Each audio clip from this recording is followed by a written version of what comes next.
seorang yang Kristen itu menguduskan pasangannya yang belum Kristen. Karena apa? Karena dia tidak dalam posisi menentang asas-asas iman Kristiani.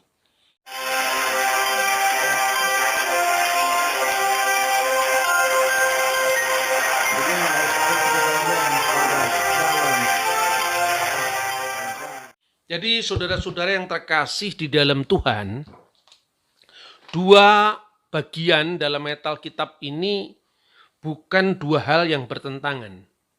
Seolah-olah di dalam 2 Korintus pasal 6 yang tadi kita baca ayat-ayatnya, itu melarang keras perkawinan beda agama, dan di dalam 1 Korintus pasal 7 ayat 12 dan 16, seolah-olah membolehkan perkawinan beda agama. Kita harus melihat konteksnya masing-masing. Yang pertama, 2 Korintus itu jelas adalah sebuah asas perkawinan. Jadi tidak ada persatuan antara terang dan gelap. Tidak ada kompromi antara bait Allah dengan berhala. Tidak ada kompromi antara Allah dengan Belial atau iblis. Karena itu ini sikapnya menutup sama sekali perkawinan yang tidak seimbang sebagai asas dari perkawinan Kristiani. Sementara di dalam 1 Korintus pasal 7 ayat 12 sampai 16 itu Paulus menghadapi dalam hal keluarga yang menjadi Kristen dan salah satunya masih belum Kristen. Artinya satunya masih menganut agama yang lama atau kepercayaan yang lama, dan satu atau misalnya istrinya atau misalnya suaminya itu masih belum beriman. Dan itu Paulus menasihatkan tidak boleh diceraikan apabila pihak yang tidak seiman tadi mau hidup dengan pasangannya yang Kristen. Jadi konteksnya seperti itu. Nah, dalam pemahaman perikop ini, seorang yang Kristen itu menguduskan pasangannya yang belum Kristen. Karena apa? Karena dia tidak dalam posisi menentang asas-asas iman Kristiani. Dan prinsip ini sebetulnya prinsip yang universal yang juga dilakukan oleh Yesus dan murid-muridnya. Di dalam Injil Markus pasal 9 disebutkan sebuah perikop yang menceritakan bahwa suatu saat murid-murid Yesus mendapati ada orang lain yang mengusir setan dalam nama Yesus. Lalu di pandangan para murid ini itu tidak boleh karena mereka bukan dari kelompok kita. Lalu Yesus justru bertindak sebaliknya, jangan larang mereka. Sebab tidak mungkin seorang yang mengusir setan atas nama Yesus sekaligus dia menentang Kristus. Jadi asas yang kemudian disampaikan, barang siapa tidak melawan kita, maka dia ada di pihak kita. Dan Yesus bahkan melanjutkan, seorang yang memberikan hanya secangkir minuman demi aku, maka dia tidak kehilangan pahalanya. Jadi memang dalam teks-teks Alkitab itu ada yang sifatnya seperti tanpa kompromi, tapi konteksnya apa dulu? Ada ayat-ayat yang intinya itu lebih sepertinya lebih luas dalam pendekatan. Itu pun juga konteksnya apa? Ini mesti dilihat masing-masing, tidak bisa dipukul rata. Terus kemudian secara konseptual, teologis ya, Paulus ketika berbicara tentang larangan untuk melakukan perkawinan beda agama atau perkawinan dengan pihak lain yang tidak beriman kepada Tuhan, itu begitu kerasnya di dalam 2 Korintus pasal 6 tadi, itu sesungguhnya Paulus sedang mengacu sejarah bangsa Israel sendiri. Dan sesungguhnya kalau kita melihat dari awal sebetulnya, pada masa Abraham, pada masa Ishak, Yakub sampai Yusuf, itu sebetulnya berkembang secara gradual, tidak langsung ya. Pertama-tama eksistensi agama-agama lain itu tidak dinegasikan sebagai hubungan hitam dan putih. Ini satu contoh aja misalnya. Penekanan kepada Allah Abraham yang telah memanggil Abraham dari Ur menuju ke tempat yang akan ditunjukkan kepadanya. Di situ Abraham bertemu dengan berbagai macam komunitas keagamaan. Bahkan ketika Abraham diberkati oleh Melkisedek, Alkitab juga tidak menjelaskan Melkisedek itu agamanya apa. Tetapi yang jelas, Melkisedek memberkati Abraham atas nama Elyon, yang diterjemahkan dengan El yang Maha Tinggi, pemilik langit dan bumi. Ada rabi-rabi Yahudi belakangan yang kemudian mengidentikan Melkisedek itu adalah Sem, yang hidupnya umurnya cukup panjang. Dan kalau kita melihat pada umur-umur para tokoh Alkitab itu bisa masuk akal. Tetapi artinya tidak eksplisit dijelaskan bagaimana pemahaman Melkisedek tentang ketuhanan. Karena itu begitu saja muncul lalu hilang, tidak ada lagi.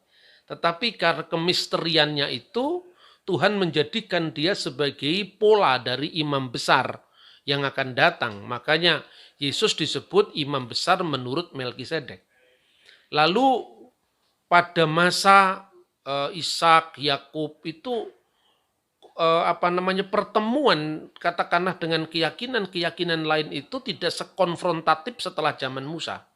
Jadi artinya ini ada perkembangan dalam pengertian sikap dan strategis, lebih-lebih pada masa Yusuf. Menurut penelitian arkeologi yang jelas-jelas itu mendasarkan pada bukti-bukti perkembangan bahasa, lalu keyakinan bangsa Mesir kuno. Bahkan Yusuf itu mertuanya adalah seorang imam On, yang tidak lain imam penyembah dewa matahari. Maka disebut Kohen On, dan On itu dalam bahasa Mesir kuno artinya sang matahari. Dan itu tampak dari nama mertuanya Yusuf adalah Potifera. Potifera itu berasal dari bahasa Mesir kuno Potifera. Ra itu adalah matahari, dewa matahari seperti dewa Surya dalam pandangan orang Hindu Jawa yang dari India. Di situ tidak ada penegasian antara bagaimana keyakinan Yusuf itu dijelaskan dalam konteks hubungannya dengan kuil-kuil Mesir kuno. Karena apa? Kira-kira Tuhan mengajar bahwa ketika orang tidak berada di dalam hal melawan kamu, dia ada di pihak kamu. Tetapi bukan berarti Tuhan tidak memberikan guiding atau bimbingan terhadap umatnya dari abad ke abad, dari masa ke masa. Ketika kemudian Tuhan merencanakan bahwa bangsa Israel harus keluar dari tanah Mesir, itu artinya sudah merupakan titik kulminasi bahwa pertemuan dengan bangsa-bangsa lain yang tidak beriman kepada Allah Israel itu tidak boleh terjadi lagi. Karena itu bangsa Israel dibimbing oleh Musa dan Harun keluar dari tanah Mesir, dan kemudian ketika di Sinai diberikannya Asyeret Hadibarim, 10 perintah Tuhan, di mana pada perintah kedua, kalau menurut urutan Yahudi itu perintah kedua. Karena kalau urutan Yahudi, kalau Bapak Ibu lihat gambar 2 loh batu itu biasanya perintah pertama itu berbunyi, akulah Tuhan Allahmu yang membawa engkau keluar dari tanah Mesir, dari tempat perbudakan. Itu hukum yang pertama. Anoki Adonai Eloheka Aser Hosetika Me'aret Misrayim Mibet Avadim. Baru pada hukum kedua itu Lo Yihye Lecha Elohim Akhirim Alpanai. Jangan ada Elohim Akhirim, ilah-ilah yang lain di hadapan hadiratku.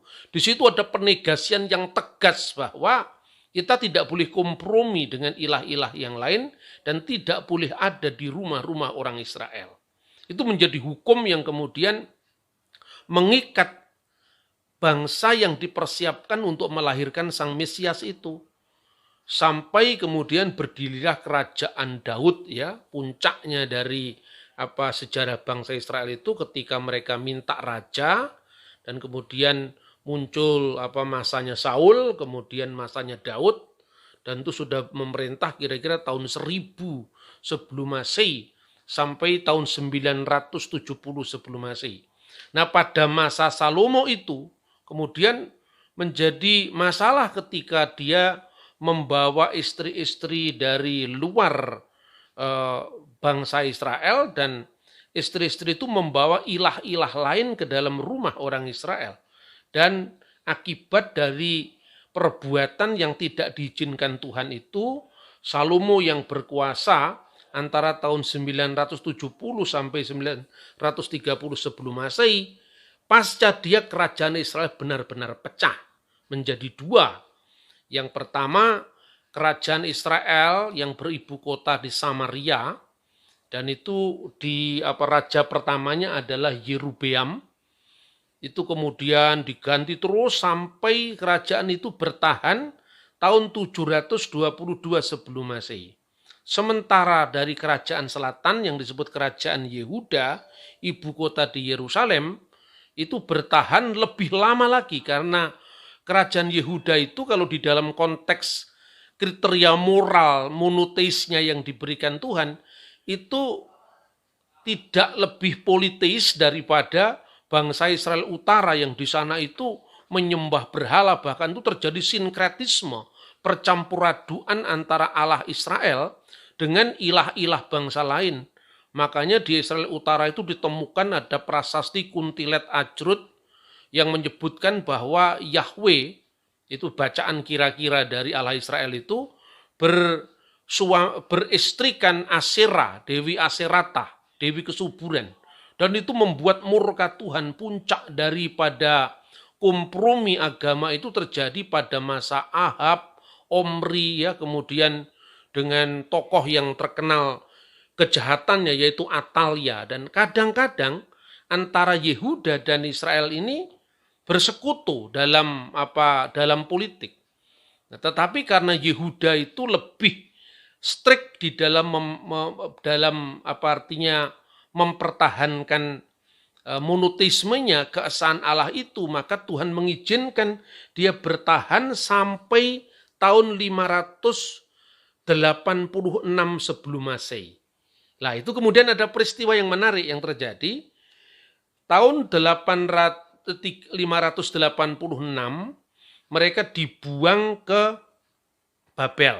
Sementara yang di utara itu tahun 722 mereka dikalahkan, ditaklukkan oleh bangsa Asyur Banibal. Tetapi yang di utara dan di selatan ini punya sejarah masing-masing. Yang menarik kira-kira pada masa akhir dari kekuasaan Asyurbanipal ini, kira-kira tahun 709 sebelum Masehi, maka pemerintah yang menawan, pemerintah yang menjajah, yang menaklukkan Israel yang di utara itu memasukkan suku-suku asing. Jadi bukan suku-suku asing itu dimurkai Tuhan karena warisan fisiknya, sukunya atau bangsanya tidak, atau etniknya tidak. Tetapi karena mereka menyembah ilah-ilah yang lain. Ketika dibawa ke wilayah Samaria itu, bangsa Babel, kemudian Awa, kemudian Hamat, kemudian Kuta, kemudian Sefarwaim, maka muncullah orang-orang yang hasil dari perkawinan antara suku-suku Israel yang di wilayah utara itu dengan 5 suku dari Asyur, Babel, dan sebagainya tadi, melahirkan suku tersendiri yang namanya Samaria. Dan antara tahun 586 sebelum Masehi sampai kemudian Kores Agung mengeluarkan dekret kebebasan beragama tahun 537, diizinkanlah mereka untuk kembali ke tanah Israel, ke Yerusalem. Bahkan setelah itu mereka diizinkan membangun bait Allah kembali di Yerusalem. Nah, ketika bait Allah itu sedang dibangun, orang-orang Israel di wilayah utara ini mereka ingin gabung dengan pembangunan Bait Allah itu dengan saudaranya yang di sebelah selatan. Dan orang Yehuda kemudian menolak. Salah satu penolakannya karena bangsa yang di wilayah utara ini telah melakukan kawin campur beda suku yang diidentikan dengan beda agama. Ini contoh-contoh dalam kerajaan Israel kuno.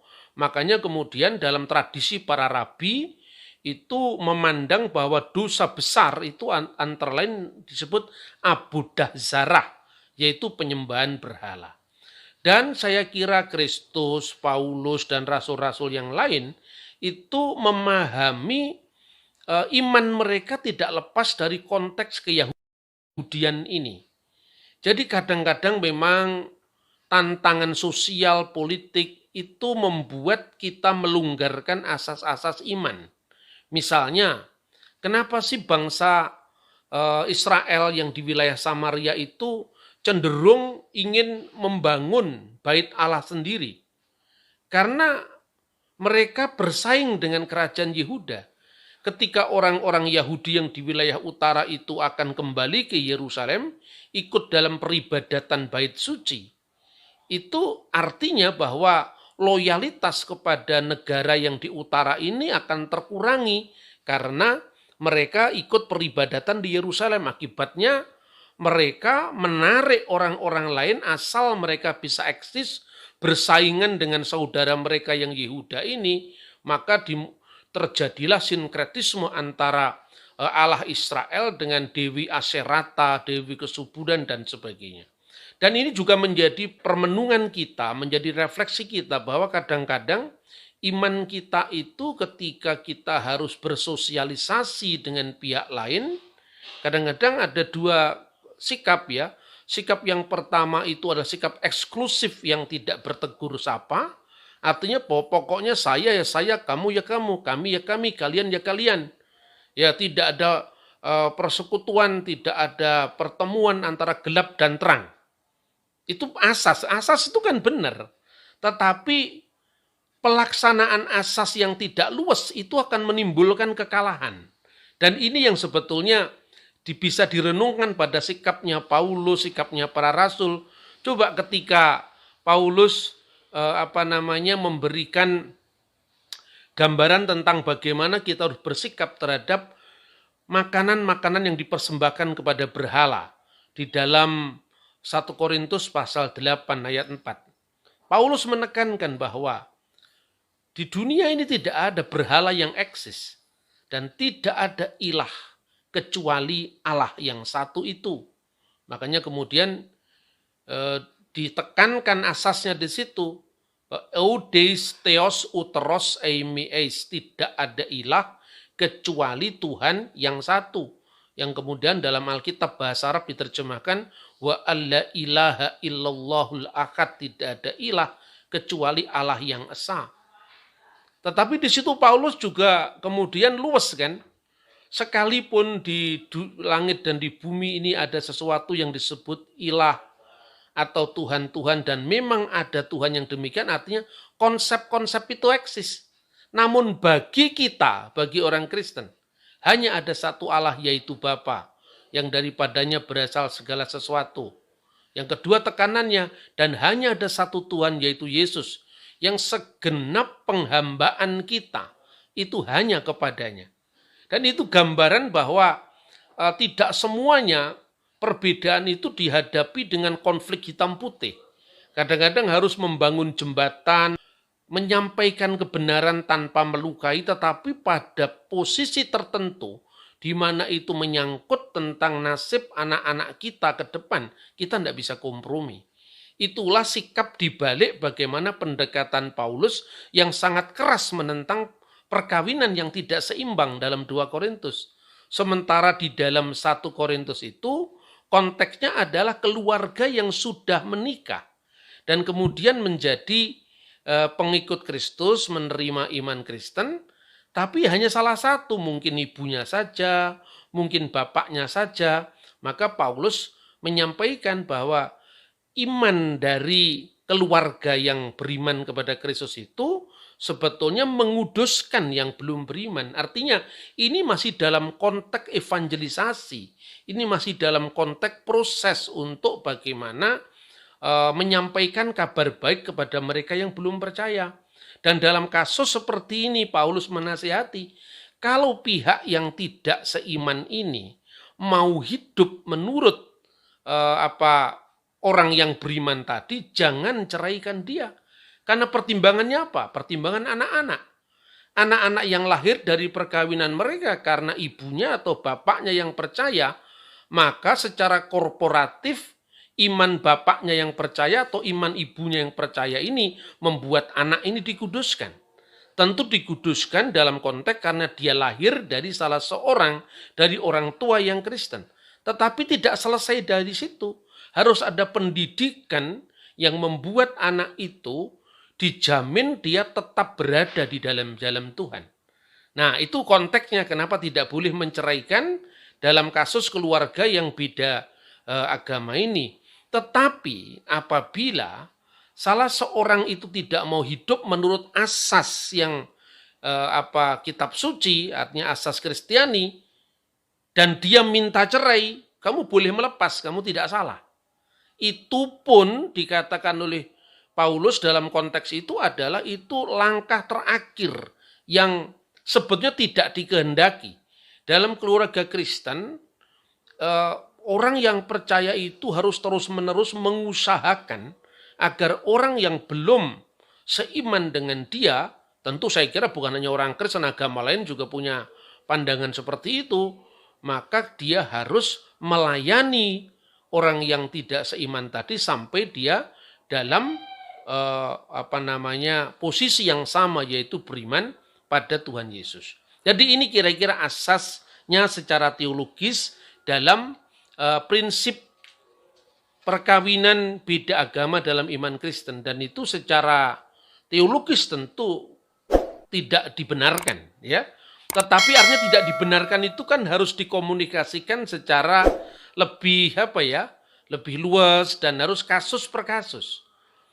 Nah, bagaimana sekarang secara hukum, ya? Saya melihat hukum Indonesia ini penting sekali karena tanpa memahami posisi hukum kita, kadang-kadang gereja atau hamba Tuhan mungkin bisa menempuh jalan yang kurang cocok, ya. Satu contoh misalnya. Sebelum Indonesia itu memiliki Undang-Undang Perkawinan Nasional nomor 1 tahun 1974. Pemerintah Hindia Belanda itu sesungguhnya memberikan solusi tentang perkawinan bagi warga negara, dan warga negara Indonesia waktu itu, warga negara Hindia Belanda waktu itu masih dibagi dalam 3 bagian, yaitu orang-orang Barat, ya, Timur Asing, dan kemudian Bumi Putra. Orang-orang Barat itu tentu perkawinannya tunduk kepada Burgerlijk Wetboek, yaitu kitab undang-undang hukum perdata. Nah, kemudian ada ordonansi perkawinan yang lebih detail mengatur itu. Ada 2, yang pertama adalah Huwelijk Ordonansi Kristen Indonesia, Stadblad tahun 1938 nomor 74. Nah, di situ dalam pasal 7 disebutkan bahwa kewarganegaraan agama tidak menghalangi sahnya perkawinan.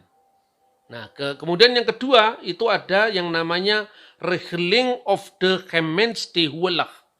Itu Stadblad tahun 1898 nomor 158, itu perkawinan campur beda agama.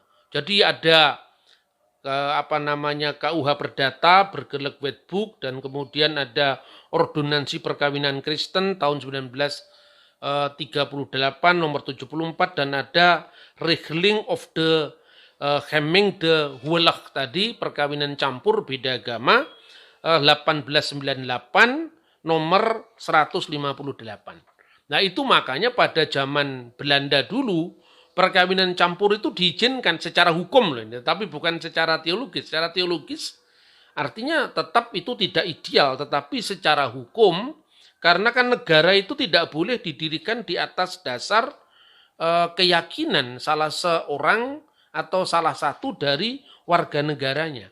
Nah, kemudian terjadi perdebatan. Ini saya ngomong hukum, sekarang tidak ngomong lagi teologis. Nanti bisa kita sinkronkan dua hal ini. Ketika Undang-Undang Perkawinan nomor 1 tahun 74 itu kemudian disahkan, ada sesungguhnya pasal yang mengganjal sebetulnya. Ya, ada pasal yang mengganjal itu dua. Yang pertama adalah pasal 66. Dalam pasal 66 itu disebutkan bahwa sejauh tidak ditentukan lain, maka ordonansi perkawinan atau peraturan-peraturan sebelumnya, termasuk tadi ordonansi perkawinan campur beda agama tahun 1898, kemudian ordonansi perkawinan Kristen 1938 itu masih berlaku. Pasal 66 Undang-Undang nomor 1 tahun 74. Jadi perkawinan campur itu idealnya masih boleh berlaku di Indonesia. Tetapi ada pasal lain, pasal 2 ayat 1 Undang-Undang nomor 1 tahun 74 itu menyebutkan bahwa perkawinan adalah sah apabila diselenggarakan menurut hukum agamanya dan kepercayaannya itu. Nah, ini jadi masalah. Kenapa masalah? Jadi sahnya perkawinan menurut hukum agama dan kepercayaannya itu. Bagi orang Islam dan bagi orang Hindu juga, hukum agamanya kan ada. Makanya sahnya perkawinan menurut hukum Hindu apa, sahnya perkawinan menurut hukum Islam apa. Tapi sahnya perkawinan menurut hukum Kristen apa? Kristen tidak punya hukum. Karena Kristen itu tidak menganut asas penyatuan agama dan negara. Kristen menganut asas pemisahan agama dengan negara. Karena itu hukum yang ada secara politik sosial, ya hukum pemerintah bagi warga negaranya. Kalau dia ada di Filipina, ya hukum yang berlaku di sana. Kalau ada di Yordan, ya hukum yang berlaku di sana. Nah, ini menjadi rancu. Akhirnya apa? Akhirnya cenderung tertutup. Maka terjadilah apa yang disebut amburadulnya aturan hukum. Karena apa? Misalnya ya, kira-kira tahun 1987 ke bawah, itu perkawinan campur beda agama itu masih bisa dilaksanakan di Indonesia. Contohnya Lydia Kandu dengan Jamal Mirdad. Ya, sekalipun akhirnya kasusnya kan bercerai juga. Karena tidak bisa. Ini dianggap Alkitab perkawinan yang tidak seimbang. Tapi solusi negara waktu itu ada. Kemudian ada Munas Catatan Sipil yang diadakan di Kota Malang. Waktu itu, yang itu berlaku bahwa perkawinan itu sah apabila catatan sipil itu boleh mengesahkan perkawinan apabila sudah disahkan oleh gereja. Akibatnya, ketika orang menikah di gereja harus Kristen dulu, harus dibaptis dulu. Nah, ini positifnya apa? Positifnya bisa orang menjadi Kristen. Negatifnya apa? Kristen terpaksa demi perkawinan. Nah, itu yang menjadi susah. Nah, kemudian Majelis Ulama Indonesia juga mengeluarkan fatwa. Intinya bahwa dia membatalkan ordonansi perkawinan Kristen dan ordonansi kawin campur tahun 1898 tadi melalui fatwa Majelis Ulama nomor 4 ya, Munas MUI yang ke-7 MUI nomor 8/2005. Katanya itu tidak berlaku karena fatwa.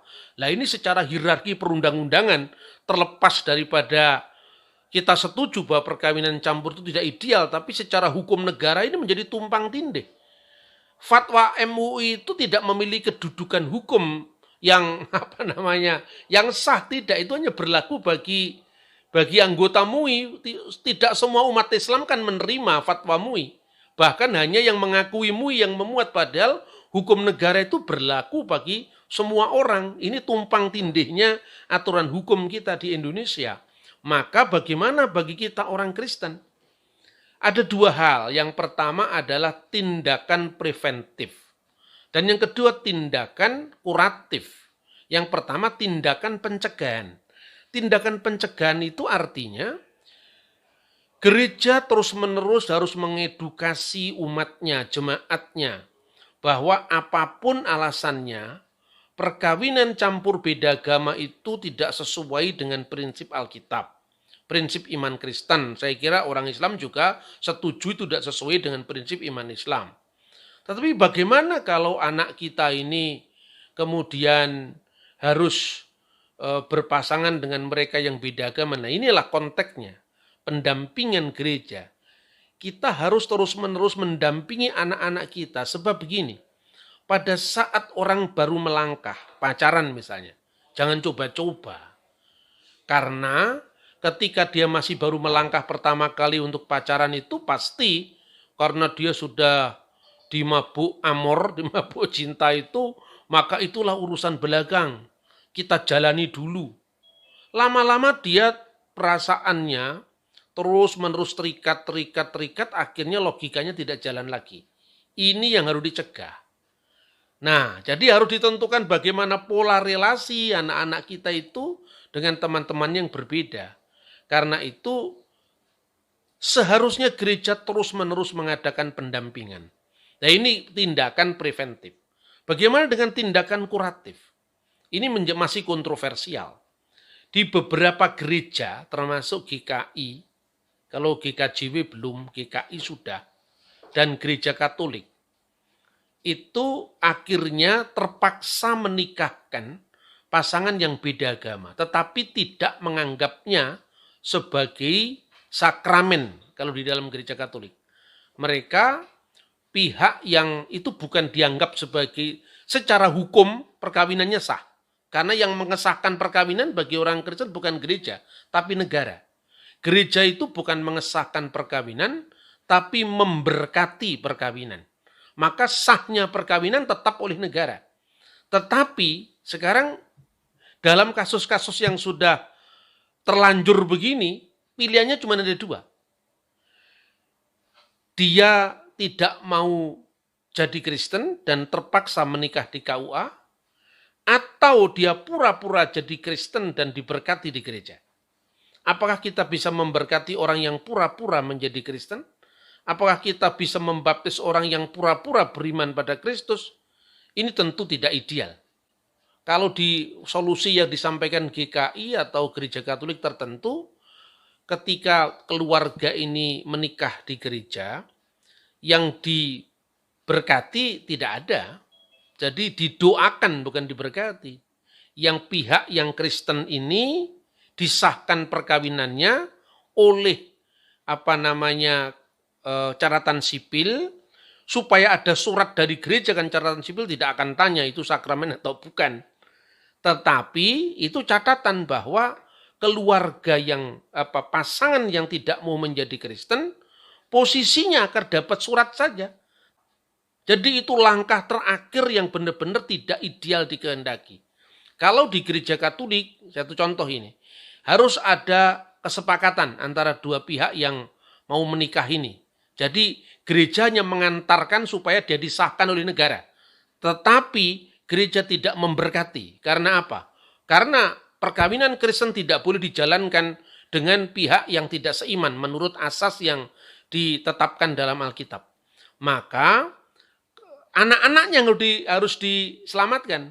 Dia harus menulis surat pernyataan bahwa anak-anak yang lahir dari perkawinan itu harus dididik secara Kristiani. Dan orang tua yang tidak seiman, tidak Kristen itu harus mengizinkan anak-anaknya dididik secara Kristen, ditandatangani baru gereja bertindak. Ini langkah terakhir yang saya kira tidak ideal. Ini sulit saudara-saudara, tetapi artinya bahwa memang kalau sudah terlanjur itu pilihan yang terbaik di antara yang terburuk. Maka supaya tidak terjadi hal seperti ini, gereja benar-benar tidak boleh absen di dalam mengedukasi umat agar perkawinan itu benar-benar dijalankan secara seimbang. Dulu saya pernah diwawancara majalah Bahana, dulu sekali. Saya menawarkan bagaimana kalau kita membuat biro jodoh Kristen. Bahkan lebih jauh saya mengatakan, saya melihat bagaimana perempuan-perempuan di Syria waktu itu. Saya tanya, kenapa kamu tidak menikah? Ya di sini tidak ada seorang yang seimbang dengan saya.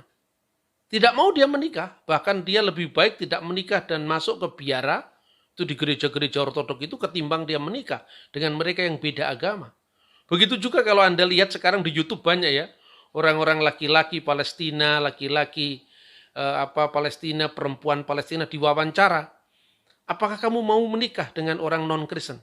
Oh tidak, tidak. Sebaik apapun hubungan mereka dengan tetangga mereka yang Muslim, tetangga mereka yang non-Kristen, mereka tetap tidak memilih menikah dengan orang yang non-Kristen.